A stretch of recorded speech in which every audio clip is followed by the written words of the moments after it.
My next guest served as chairman of the Securities and Exchange Commission from 2001 to 2003. Harvey Pitt is now the CEO of the consulting firm Kalorama Partners. I spoke to him last week. Harvey, thank you so much for joining us today. I want to kick off with a question about one of the biggest proposals the SEC is working on right now, which is the rules that they've laid out and proposed so investors have more information about a company or a fund and its potential impact on climate change. I want to know what you think investors deserve to know about how a company or an investment fund could affect carbon emissions or climate change in other ways. First, let me say that the administration has made climate governance issues a matter of prime concern. As a result, all U.S. public companies are now affected by this dedication of the administration to these policies. And by definition, investors are going to be more interested in how companies respond to those issues. So I believe that many institutional investors have developed interests and concerns about comparing companies across a variety of criteria. It's hard to say you can compare, for example, an automobile company with a pipeline company, but the fact is that all companies have some impact on the environment, and that impact is growing. And there's a need for an orderly transition to required disclosures. When it comes to making these disclosures and the kind of information that needs to come out, it's all more or less focused around the idea that climate change is a threat to the financial system. And investors need to know about how where they put their money could be affected by that. How big of a threat to the financial system do you think climate change and the process of fighting it could be? I think the process of climate change is important to the economy because as a result of the administration's policies, we're going to have to see companies step up and take responsibility for their carbon emissions, their impact on climate change. In addition, we have a lot of firms that are selling themselves as climate-related firms or environmentally satisfactory investments for people concerned about climate change. There needs to be some standardization of what people say so that investors can compare all companies and figure out where their limited investment dollars go. I think that means that the impact on the economy will be very significant. How do you expect it to necessarily impact the economy? I know there's a lot that we still don't know about how the rules that the SEC has proposed are going to firm up. But do you have any expectations about how investors are going to be responding to the different economic and environmental trends that are going on right now in terms of where they put their money in their investments? Yes, I think that we're really dealing with a very different marketplace from the marketplace that existed when I first got started in the profession.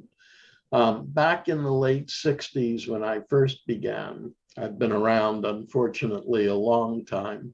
One of the things that we saw was that environmental issues were not really that significant. Over time, they have become much more significant to the point now where we have an administration that is pursuing a very aggressive climate change program.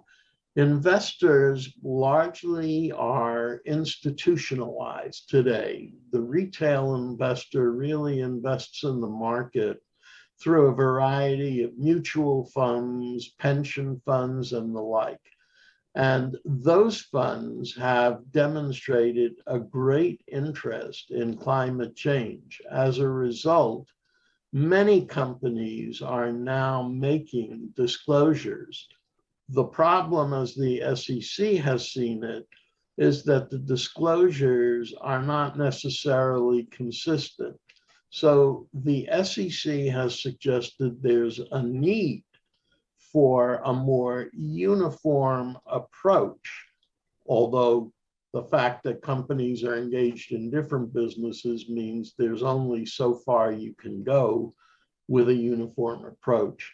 And the impact on the economy will be significant. Investors are entitled to know how their dollars are being utilized by companies and what policies companies have put in place to improve their status with respect to climate change. And with all of that in mind, the United States is playing catch up in some regards to other countries and other, common partners that have moved the ball a little bit further in terms of disclosures about climate change, looking at their banks and financial institutions for how well equipped they are to handle climate-related financial risks. But in the United States, there is a good number of Republican lawmakers who think that climate change is not something that financial regulators should be focusing on specifically, or any more specifically than other relatively modern threats, such as cybercrime and other hacking related issues. Do you think the SEC's focus on climate is appropriate given the broad array of different modern factors and threats that markets are facing right now? As I've indicated, I think given the current position of the current administration, there is a need, at least, for companies to consider how those policies are affecting their operations. Where I think the SEC has had some difficulty is the fact that disclosures with respect to the environment should be required when information is financially material. That is, it's material to the company's financial well-being and outcome. What we have seen in some of the rules that the SEC has proposed are rules that go beyond that, rules that attempt to dictate what level of carbon emissions companies should disclose. That's not a function for the SEC. That is a function for the Environmental Protection Agency. And I believe the SEC is unfortunately overreaching to the extent that it is trying to do the job not only of its own agency, but of another agency that has far more expertise. So with all of that in mind, what other questions and, lack of clarity around issues in the ESG space do you think the SEC should be focused on? We've talked a bit about what companies should be disclosing, but what more do you think the SEC should do to make sure that investors know what they're getting when a fund brands itself as ESG friendly for one reason or another? I think the SEC needs to look at what complementary actions are being taken by other agencies and entities in government. And the SEC can provide investors with meaningful disclosures. Its climate change proposals attempt to do that. I think some of the opposition to which you've referred is opposition that arises because the SEC may be going beyond that. So what the SEC needs to focus on is in what respects companies' engagement with climate-related matters can or does have a material financial impact on the company's bottom line. I think given that standard, what emanates out of the SEC will help investors, but not overburden public companies. And that's a delicate balance that I believe needs to be struck. I've got one last question for you, Harvey, and this is more of a focus on what investors might be seeing in their day-to-day before these disclosures come out. What do you think is the end result of all of this new investor interest in funds that are specifically cater to not just financial returns, but their societal impact as well?